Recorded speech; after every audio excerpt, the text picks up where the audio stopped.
bounce. 3 seconds, 2, 1, and we're up. Oh yeah, felt that one.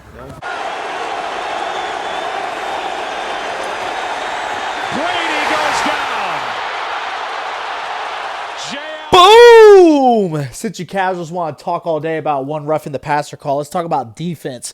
Talk about the greatest defensive coordinator of all time. His name is Steve Spagnuolo. He is a 4-time Super Bowl champion, once had a head coaching gig, but it didn't work out because he had an OU quarterback. But let's go through here and break down what's making the Chiefs defense great. It's all about being aggressive, and it's all about blitzing. So what is a blitz? That means you're bringing 5 guys or more. It means you're bringing the house. So right here, that's where you see Ray Lewis shooting the gap on a power run scheme.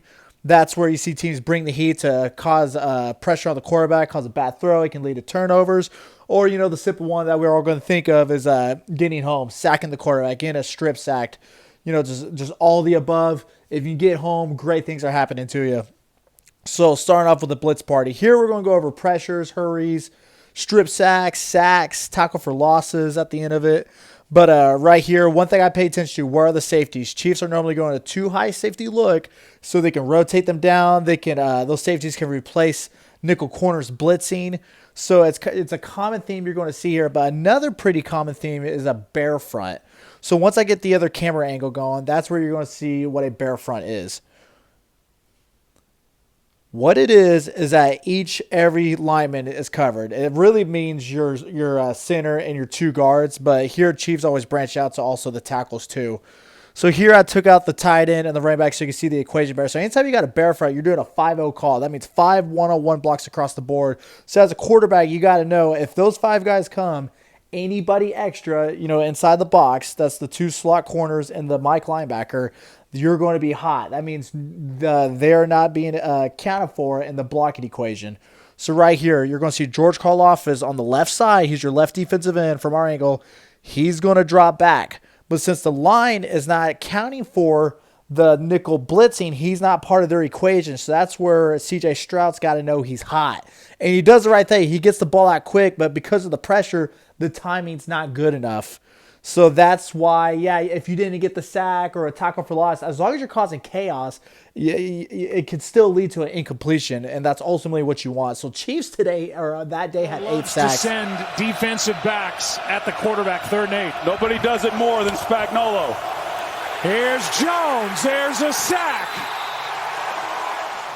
So let's go ahead and break down the first sack. Right here, you see a bear front. Even though it's not the perfect, Little League football where it's 5 linemen, Chiefs mix up their personnel. So that forces the Texans to do a 5-0 call. 5 1-on-1 blocks. That's what their equation are coming with. And then you leave the running back on a dual read from inside out. So his eyes are going to go first to 27, and they're going to bounce out to 30. So going through this first, you're going to see the slide go towards our right. But watching number 90, the right defensive end from our angle, can't pronounce his name. They're on that right side of the D-line. They're on his stunt. He's coming in, right? But since they're doing it towards the slide, it didn't work out. Now, with that being said, since the stunt was to the right, now watch the left side. Look at the left guard. He's being held up by Nick Bolton. So his eyes are occupied. He's busy doing nothing because Nick Bolton's the spy. So that leaves, guess who one-on-one? Chris Jones. 3 times in a row, first team All-Pro. So that's where you want to set up your best players on 1-on-1 scenarios. So anytime you see Chiefs doing a stunt, they're helping the lesser guys set up the better. This time he lines up over here. Quick setup. Ball comes out. This right here, it's not just about the X's and O's. A lot of times it's also about the Jimmy and Joes. So right here, I took out the running back and tight so you can see the equation. So right here, you have 3 guys to the right. Teams only slide to the Mike linebacker, which is Nick Bolton. So that leaves your backside guards, or your left guard and your left tackle, protecting their inside gaps first. So like I mentioned, sometimes it's the X's and O's. Sometimes it's the Jimmy and Joes. Right here, honestly, it's the X's and O's to start off with. They slide to the left. You have 3 dudes to the right, and the center chooses to slide to the left. So there's your first problem. And on top, look at the right guard. He's being held up. He's trying to block 2 guys at once. If you're trying to block 2 at once, you're probably blocking none. And from there, that's when number 90 gets through for the strip sack. So mission accomplished. Texas screwed up the X's and O's. Chiefs took advantage of it. So going through here. That led to the, the refs kicking the ball, according to you Facebook casuals who just gripe about the stupidest crap, dude. Honestly, it's annoying. Like, dude, how about you learn ball? So here, sack, this is the third sack in the game. This is looking ahead. I believe this one was 4-on-5, and this is where it's about the Jimmies and the Joes. So Texans did the X's and O's part correct, but that's where Chiefs just executed them better. So looking here, I'm going to let it play out a little bit because I don't know if I erased the running back from the video. I don't think I did. But right here from the front, you have a 4-man front. You got Nick Bolton as your Mike linebacker. The Mike linebacker means he's the middle of the linebackers. So here, the line is going to slide to him. So they're half sliding to the right. It's 3 guys because it's a 4-man front. If you see my other videos, that makes more sense. I need to make one go over linemen, so I apologize. But that's where the backside guys are protecting their inside gaps first. So since those 5 guys are part of the equation, C.J. Stroud needs to know that both slot corners, he's going to be hot. So if those 5 dudes come, those slot corners are not part of the equation. So right here, that's where if you see 5 blockers versus 4 pass rushers, you're going to have 3 singles and 1 double team. I repeat that. If you have 5 blockers versus 4 rushers, you're going to have 3 singles and 1 double team. And right there, that's where the Jimmy and Joes win. And then one thing I want to mention too is that, sometimes when a sack happens, it could be the line's fault. That's what most people will go to. It could be the quarterback's fault. That never gets talked about among the mainstream. Or it could be a sack or a coverage sack. So that's where it looks like Chiefs are playing man down below and they're playing zone up top. That's some crazy stuff. That's next level. And you're going to hear Justin Reed talk about that later. So here, this is another pressure that I was wanting to go talk about. Not everything's going to be a sack. So one thing in the NFL, this is the second down. The next 3 plays in a row. In the NFL, anywhere, college, high school, middle school, if you can't stop a blitz, if you can't handle a certain defensive look, you're going to see it again until you freaking figure it out. So right here, that's where you see it's a 4-man front, so that's going to equal a 3-man slide. They chose to slide to number 23, so the backside guys are protecting their inside gaps first. Listen to that again. The backside guys are protecting their inside gaps first. So in this equation, that will leave George Kalafis, our left defensive end from our angle. He should be the guy that's left alone because he has the furthest path. So what do Texans do? They get the X's and O's wrong. You have somebody shooting through the freaking B gap. And right there, it's a pressure. It's a hurry. Causes an incompletion, screws up their timing like the very first place we saw. One thing I do like, if a linebacker is blitzing from the second level, because D-line's first level, linebackers second level, safeties and corners third level. If he's blitzing from the heavens, I'm okay letting him go. But look at the freaking lines. That dude comes off the defensive end, comes back into the B gap, and gives Goff enough time to complete that. I'm like, that is freaking crazy.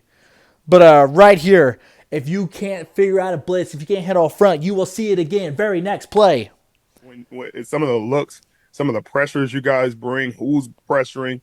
I mean, it looks like you guys reset your playbook every single week. It doesn't look the same week to week. And I know people have variety, but I mean, it almost looks like totally different schemes at times. Bro, we have 20 different versions of cover 0, and that is not an exaggerated number. Oh my God. That is not an exaggerated number, bro. And then we have fire zones, we have tangos, we have half fire zone, half cover 2s, cover 3s, cover 1s, cover 5s, coverages that switch from one coverage to the next coverage with motion or alignments, coverage checks on if the quarterback is in gun or if he's under center. We will check into a blitz, we'll check out of a blitz. Bro, like every week is just so different. And I think so. This is my favorite part breaking down this film. So what Justin Reed just mentioned is that they have pre-snap and post-snap. If there's a motion, they change what's going on. So here you see running back in the backfield. So it could be a 6-man pass protection. Now they're in empty because no one's back there. So that checks it to a cover 0. I'll break down what that is. But in other words, if you have 5 blockers and you bring 6, someone's left unfree. You want to be the furthest man, but they screw it up. You already know that. You see it. You see it. You see it. So breaking this down, that's where, like I mentioned, if you can't protect your inside gap, Spagnuolo's going to keep dialing that up. So right here, if it's cover 0, if you've seen my other videos, cover 0 means you're bringing 6 guys, and the 5 other eligibles, they are manned up. So watch number 6. He's on the tight end. So when that tight end decides to stay in and block, he has nothing to do. So I'll show that again from a wider angle. So watch that safety. He's guarding the tight end. Tight end stays block. He can free roam. He can do what he wants. So the reason why I'm pointing that out, because you're going to see it coming up again. So here, this is sack number 4 out of 8. We're just halfway there. But they snap it. Blitz again. Stroud in trouble. Karlaftis is there. Kansas City ball. So last play, they couldn't. 2 plays ago, they couldn't handle the A gap. Next play, they couldn't handle the other side of the A gap. Now they're going to keep on doing cover 6 or cover 0. And that's where it's 6 on 6. It's blocked up correctly. So X and O's are fine, but the Jimmy and Joe's Chiefs are whooping that ass. So back here again, that's where I want to point out, since it's cover 0 again, that's where you're bringing 6. You're going to have your 5 eligibles being man on man. But these 2 guys, since the running back staying blocked, and the tight end staying blocked, that's where these 2 guys have the ability just to free roam, pretty much double team, play in a deep zone, play in deep half if they want to. So that's where you see the 3 guys man on man, and then the other 2 just roaming. And then for Texans, your O-line's getting their ass kicked. So it's like, for CJ Stroud, what do you want him to do? But as a studying defensive film, that's beautiful. With 4:38, 2 timeouts, down 11. Stroud in trouble and sacked again. 5th time, and it's Karlaftis again. Here, this is where it's just Chiefs are just rushing 4. We saw it earlier. The right side, they're running a stunt, which means guys are changing roles. Guy who normally goes C gap is going to pull around to A gap. But that's where on the backside, that leaves Chris Jones and George Karlaftis 1v1. And that's where they're just cooking, doing whatever they want this whole entire game. I know this video sounds repetitive, but it was just that simple. Sack number 6 out of 8. Stroud. Here they come again with pressure. Stroud trying to fight his way through it, and down he goes. Jamari Connor. This was another blitz party. I can't remember if they were rushing 5 or rushing 6, but it's straight up a hustle play. But at this point in the game, CJ Stroud's seeing ghost. He's got a clean pocket right now, but his eyes are down. He's already stressing out.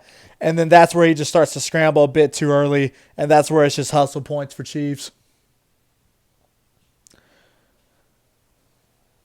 7 out of 8. I believe this one was just a 4-man rush. But you could argue this was a coverage sack. Stroud brought down by Anyedike. So as I mentioned earlier, when you got 5 blockers versus 4 rushers, you're going to get 3 singles and 1 double team. And that's where Chiefs right here just doing whatever they want. It's like that sack, 7 out of 8. And then watching this coverage, where do you want CJ Stroud to go? He's already panicking. He's seeing ghost. Chiefs just have that whole thing on lockdown. Yes, I know there's a dude that's open for a split second, but the pass was already there, and CJ Stroud's eyes were down. This is my favorite sack of them all. They're checked out of it. Stroud, Karlaftis again. What a game. What a half. So Texas said, screw it, we're going 7-man protection. So that's where the line is sliding to the will. The running back's got the mic. The tight end's got the salmon, a perfect world. But look, it is 4 on 7. There's 3 double teams by the time the running back gets to him. And ironically, the one that's singled up is Chris Jones. What a joke. But watch this running back. Nothing. Another sack. And then he points the finger at Schultz. Nice, dude. That's blocked. Reed got there off the edge. Kansas City's going to win this game. So Fierce George had a great day, but the lesson learned from this: if your line is awful, you are going to be trash. You can't blame the refs. You get out of here with that. Look, we saw the Chiefs with Tyreek Hill, Travis Kelce, Mahomes, Andy Reid, and they couldn't do anything in the Super Bowl. And here, I still some more plays I left out of Chiefs just doing whatever the heck they want to them. So it's like, my goodness, that's my thing with the Chiefs three-peat. If our offensive line's good, I believe we can do it. If not, my confidence drops. So Spagnola, dude's goated in my book. Once again, thanks for watching.